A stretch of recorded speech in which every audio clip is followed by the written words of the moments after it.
നമസ്കാരം, പ്രവാസി മലയാളിയിലേക്ക് ഏവർക്കും സ്വാഗതം. അങ്ങനെ ചരിത്രം തിരുത്തിയിരിക്കുകയാണ് വീണ്ടും ഒരു പ്രവാസി മലയാളിയായ യുവതി. സ്വദേശികളെ തള്ളിക്കൊണ്ട് ആദ്യ മിസ് ഇന്ത്യ വാഷിംഗ്ടണിനായി നമ്മുടെ പ്രവാസി മലയാളിയായ യുവതി മുന്നേറിയിരിക്കുകയാണ്. വാർത്തയിലേക്ക്.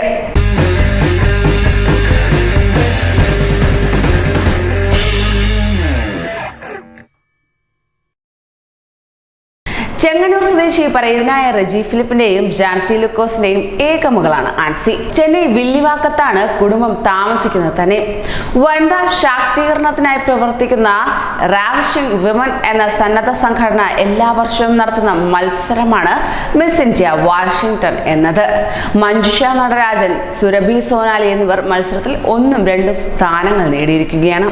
അണ്ണാ സർവകലാശാലയിലെ പഠനശേഷം സ്കോളർഷിപ്പോടെ US ബിരുദാനന്തര പഠനം പൂർത്തിയാക്കിയ ആൻസി വാഷിംഗ്ടണിൽ മൈക്രോസോഫ്റ്റിൽ ജോലി ചെയ്തു വരികയാണ്.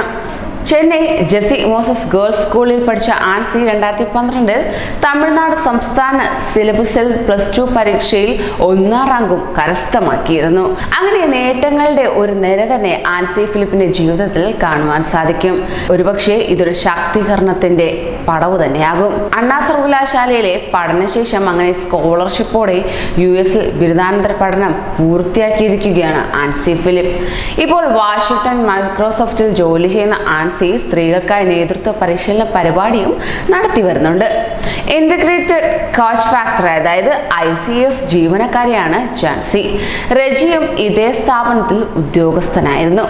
മഞ്ജുഷ നടരാജൻ, സുരഭി സോനാലി എന്നിവരാണ് 2ഉം 3ഉം സ്ഥാനത്തെത്തിയിരിക്കുന്നതും മറ്റൊരു വാർത്തയാണ്.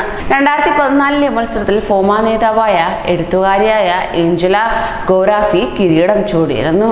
അങ്ങനെ വിദേശികളുടെ പട്ടികയിൽ ആദ്യമായി ചരിത്രം തിരുത്തിയിരിക്കുകയാണ് പ്രവാസി മലയാളി. ഇത് പ്രവാസി മലയാളികളെ ഏവരെയും അമ്പരപ്പിക്കുന്നതും ഒപ്പം അഭിമാനത്തിലാഴ്ത്തുന്നതുമായ വാർത്തയും കൂടിയാണ്. കൂടുതൽ വാർത്തകൾക്കായി ഈ ചാനൽ സബ്സ്ക്രൈബ് ചെയ്യൂ.